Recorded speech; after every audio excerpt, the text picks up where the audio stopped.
kill him later in life. We got him on the list. But believe me, everyone's going to go, Heidecker compares Mr. America to Dr. Strangelove, you know. The lying press. Yeah. The fake news media at it again. Yeah. Yeah, here's another funny, not funny story that we've been keeping up on. I'm just wondering, can I get the Hollywood take on Jeffrey Epstein? What's up with that? Well, Jeffrey was a killed friend of himself, mine. for sure. Oh, my God. I was just reading this New York Post story today about this Billy Joel giving away tickets. It was a story. I don't remember the details. You could look it up. But it was like Billy Joel is giving away all these tickets for his 101st show at Madison Square Garden. And the guy who they interviewed, one of the guys got it, is named Dr. Jeffrey Epstein. I was like, oh, he lived, but the new sentence he's been given is to go to this Billy Joel concert. He used to go to all the Billy Joel concerts. Man, he's going to actually kill himself soon enough. Yeah, there you go. You may be right.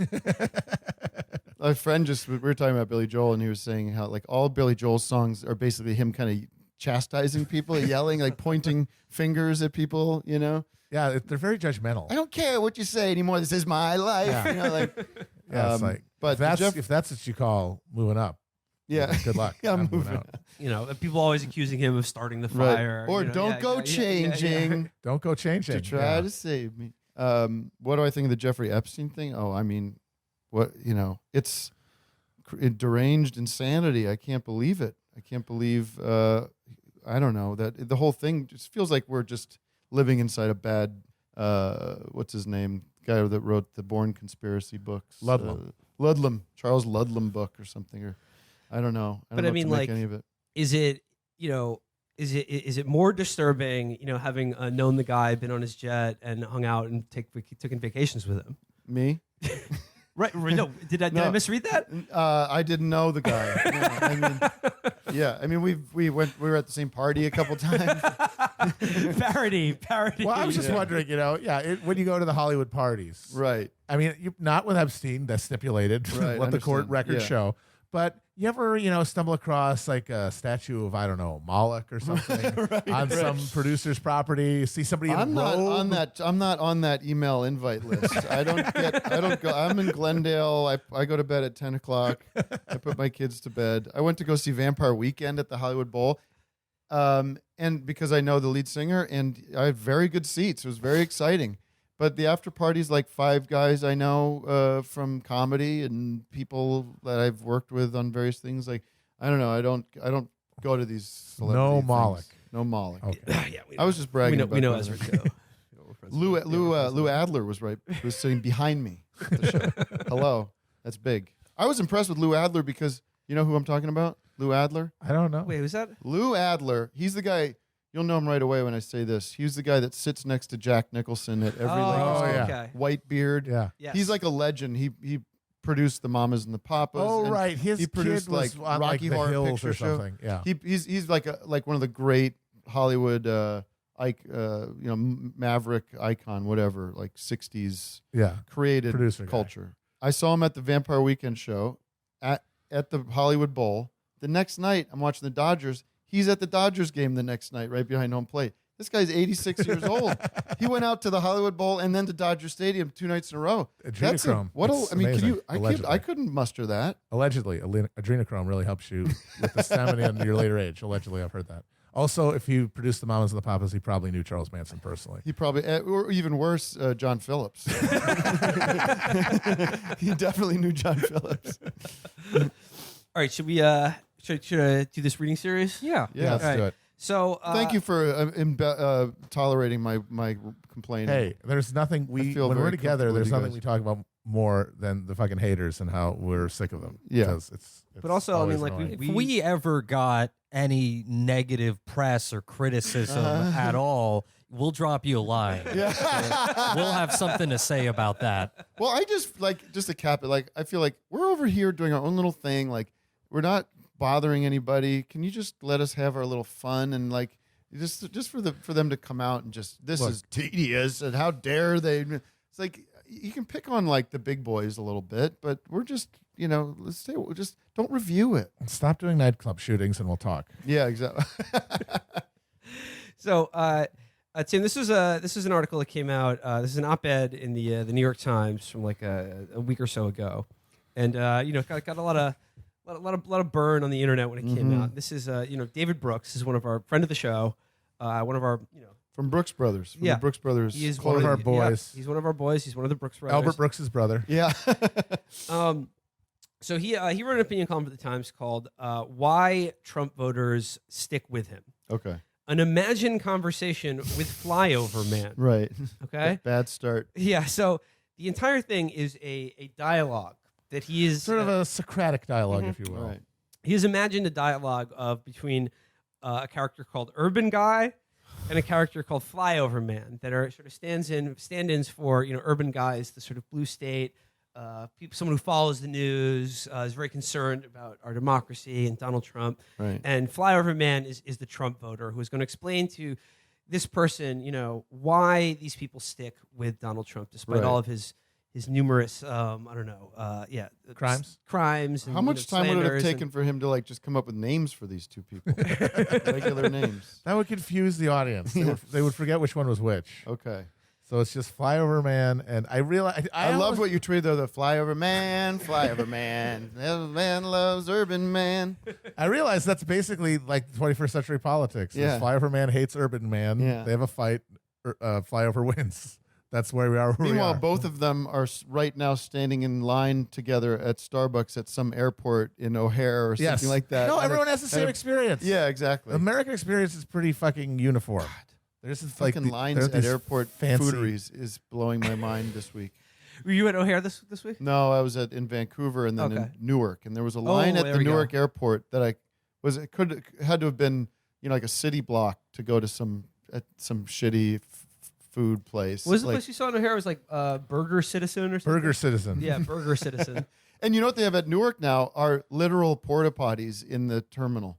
Like they're like it's called like extra bathrooms or something, but they're like in a box that are just out in the open. Like Tim, I I'm thought pretty sure those are the those are for breastfeeding. breastfeeding. Yeah, those are breastfeeding. no. No, I, those should would- be doing I I know what you're talking about. doing that. No, You should these be are doing new. that there, dude. These are new. All right, so I was looking for this one. Tim, you could help embody the character of a Flyover Man. Fly for this over week. man, fly over man. And you can here. I've pulled up on my phone. Things. I will play the part of Urban Guy. Okay, It's this is a about- cold read. Which is- So It's a That's big- gonna be it's a- tough for It's you. a big stretch for me, the Urban Guy character. So let's begin here with Urban Guy begins this dialogue by saying, we're talking to each other. "Yeah, we're talking to each other. What's the context? Like we're just in line at Starbucks at O'Hare Yeah, Airport. We're Okay. at the Newark airport. Okay. We're waiting online to go into into the the- breastfeeding pod to jack each other off, Right. or Yeah, just yeah. Okay, all come right. together as Americans. I like to think they're both in the afterlife awaiting eternal judgment. So yeah, this is David Brooks' imagined dialogue between what he imagines as his reader in the New York Times, the urban person, Urban Guy. and the people that they don't get or disdain or like what he's filling them in on what they need to know about the people who are sticking by Trump. About Flyover Man. Right. Yeah. So okay, I'm just begin here. I hope You got to get like. no, I hope you read the rough transcript of that Trump phone call with the Ukrainian president. Trump clearly used public power to ask a foreign leader to dig up dirt on his political opponent. I'm sorry. Am I literally talking to Chris Hayes, or is this just a? I won't try to do the Urban voice. Guy was the other name for All In with Chris Hayes. I'm going to use my actual voice because I am an actual cosmopolitan urban. Yeah, there you so it go. says. So Trump clearly, And you're not an actor, so even better. Boom. Trump clearly used public power to ask a foreign leader to dig up dirt on his political opponent. This is impeachable. I don't see how you can deny the facts in front of your face. Nah, I haven't really had time to look into it. There's always some fight between Trump and the East Coast media. I guess I just try to stay focused on the big picture. Big picture is this. We knew this guy was a snake when we signed up, but he was the only one who saw us. He was the only one who saw that the America we love is being transformed in front of our eyes. Good jobs for hardworking people were gone. Our community's in tatters. Our kids in trouble. I had one shot at change, so I made a deal with the devil, and you'd have made it too. Nothing in this impeachment mess makes me rethink this bargain. If people like you are unable to acknowledge my dignity and see my problems, hey, I'll stay with Trump. I like the opening gambit of the Flyover Man's dialogue here is that I just want to be seen. You know, Acknowledge me. I need to feel I need to be seen. validated. Nobody wants to be seen. Nobody cares. Representation is very important. So the big picture is the U.S. Constitution. It's no man is above the law. We can't live in a country in which our leaders flagrantly commit high crimes and nothing happens. Are you going to order something? I get it, all right? He said some stupid crap on a phone call. But are you going to undo my vote for that? I wouldn't even rank this among the top 25 worst things he's done, and I'm a supporter of his. Listen. People don't think that. Do you remember those months just... do you remember They those don't months? think they're bad things. Hey, do you remember those months just after the election when people like you were briefly curious about people like me? You sent your reporters out on wild safaris into the hinterlands to interview Trump voters. You read Hillbilly Elegy back when it was fashionable to say Trump is just a symptom of a real problem in America. He's the wrong answer to the right question. It didn't take you long to lose interest in all that. Now we're just a block of concrete you call his base. Now all you care about is Trump, not his supporters or the issues driving us. Your whole media is Trump-ocentric. Ron Popeil's Trump-ocentric is one of the best things you can get on the in Brooks's TV. mind, what we need to do is go back to reading Hillbilly Elegy and pretending to give a shit about Yeah. Middle Yes. America. Right. We need more of the bullshit safaris. we need Selena Zito more speeches. condescension, which was also bad, but in a different way, I guess.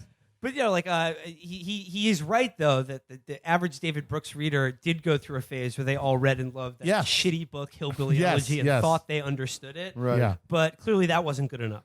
So okay, you say the whole media is Trump-ocentric. Well, we became Trump-ocentric because his daily outrages undermine norms, spread xenophobia, degrade public morality. You think that because you have the kind of jobs that allow you to follow Twitter all day. Ooh. That's a good point. I don't have that luxury. So all that passing nonsense seems far away. I have to deal with the actual realities of life. 1, mass immigration is changing my town, region, and state. Normal thing to say. Not only my town, but my region and state. Think of the region. If you don't care for the city, please think of the region. You know where the town limit is? We're talking beyond that. I'm talking the region. The greater metropolitan area. 2, the cultural liberalism you preach but don't practice is leading to the breakdown of families up and down my block, to the left and to the right. Children out of wedlock, young men with no dad when they're young and no wife in their life when they're grown. No Young men with no dad when they're young. No young men with no dad when they're young and no wife in their life when they're grown. Young man with no dad when they're young, no wife in their life when they're grown. 3rd, an Ivy League elite running government and the economy for itself and shutting out those of us who actually make things with our hands. He does not make anything with his hand. I No. guarantee you. 4th, China is replacing us. What I love about that section is when he said point number 2.